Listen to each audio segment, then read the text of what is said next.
Have you ever been drawn to someone so strongly?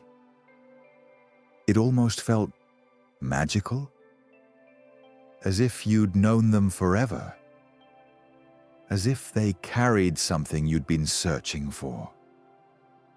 Or maybe you've battled with an inner voice that feels powerful, critical, or strangely other. A voice that doesn't sound like your usual self. Carl Jung believed these moments weren't coincidences.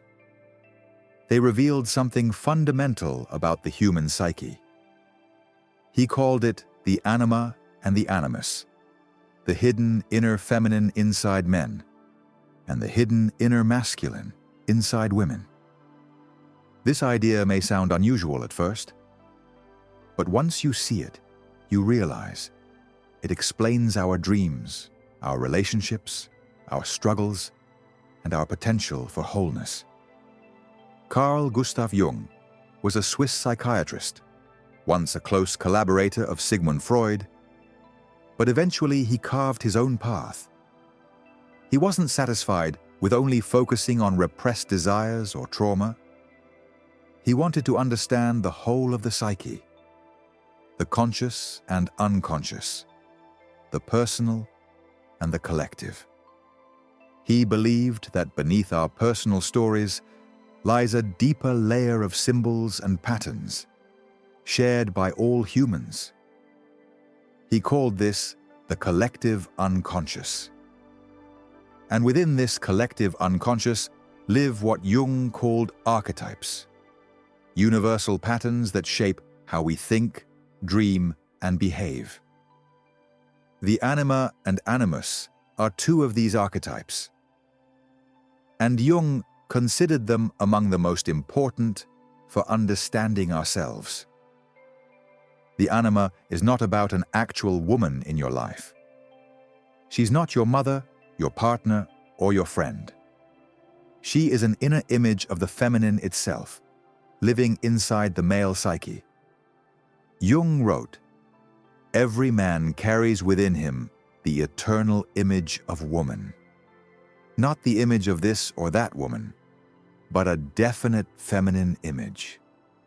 In myths and fairy tales, the anima appears as the mysterious maiden who guides the hero, or the siren who tempts him into danger. She can be a muse or a destroyer. In dreams, men often encounter her as a lover, a guide, or sometimes a frightening, destructive presence.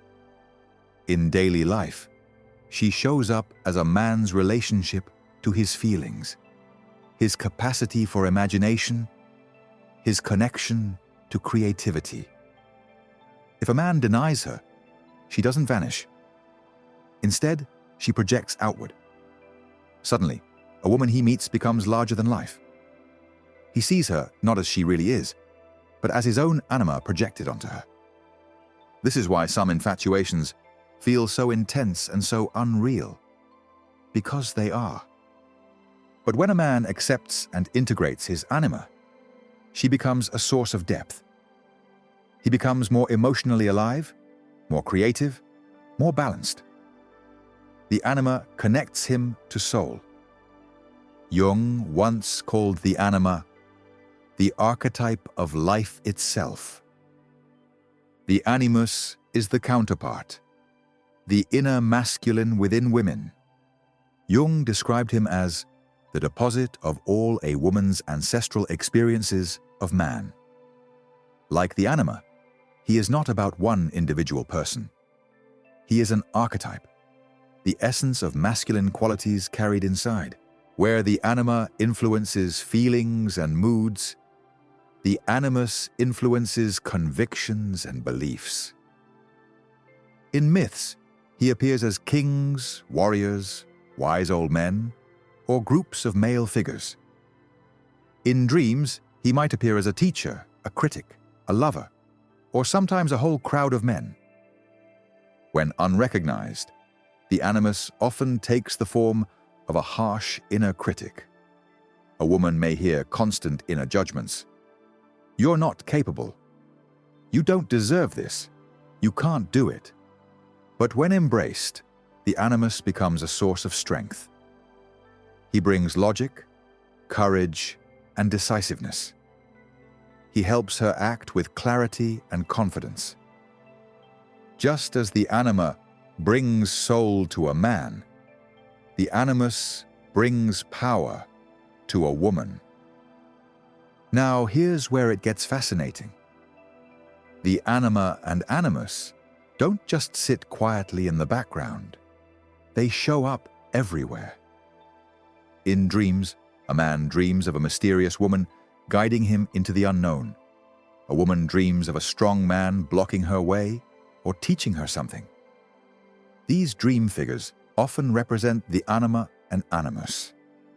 In relationships, a man falls in love, but not with the real woman. With his projected anima shining through her, a woman fights with her partner, but really, she is wrestling with her unbalanced animus. In creativity, artists, poets, and musicians often describe their inspiration as feminine, a muse whispering ideas. Meanwhile, many visionary women describe being driven by a force of clarity and discipline, their animus.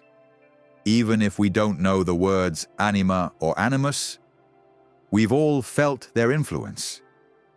Jung warned, if we ignore these figures, they don't disappear.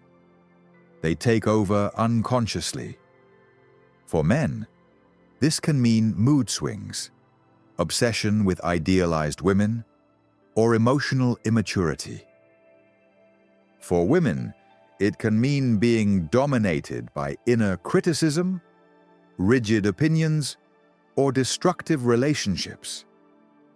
Jung said, every personification of the unconscious, the shadow, the anima, the animus, has both a light and a dark aspect. The danger isn't in having these figures. The danger is in being unconscious of them. So what do we do? Jung didn't want us to reject these parts, but to integrate them. He called this process individuation, becoming whole. How do we begin? Awareness. Noticing moods, obsessions, or inner voices that feel other. They might be your anima or animus. Dream work. Paying attention to recurring male or female figures in your dreams. They often carry messages from your inner opposite. Active imagination. Jung's practice of having a dialogue with inner figures. You let them speak, you respond. Creativity. Writing, painting, or creating inspired by these inner voices. This brings them into consciousness. When integrated, the anima enriches a man's feeling life and creativity. The animus strengthens a woman's resolve and confidence. Both lead toward balance and authenticity. Why should this matter to us now? Because it explains why love can feel magical or destructive. Why some dreams haunt us. Why our inner voice can be a guide one day and a tyrant the next. It explains why so many of us feel divided inside. And it offers a path toward inner balance. When you integrate your inner opposite, you are no longer ruled by projection or criticism. You stand more whole, more free. Carl Jung once wrote, "The encounter with the anima or animus is the most important step in the development of the personality." The anima and animus are not enemies. They are guides. They are bridges between who we are and who we might become. To ignore them is to remain incomplete. To recognize them is to take a step toward wholeness. So ask yourself, who is your hidden partner? What does your anima or animus look like? And what might they be trying to teach you? This is Unthink, exploring the inner world through the ideas of Jung.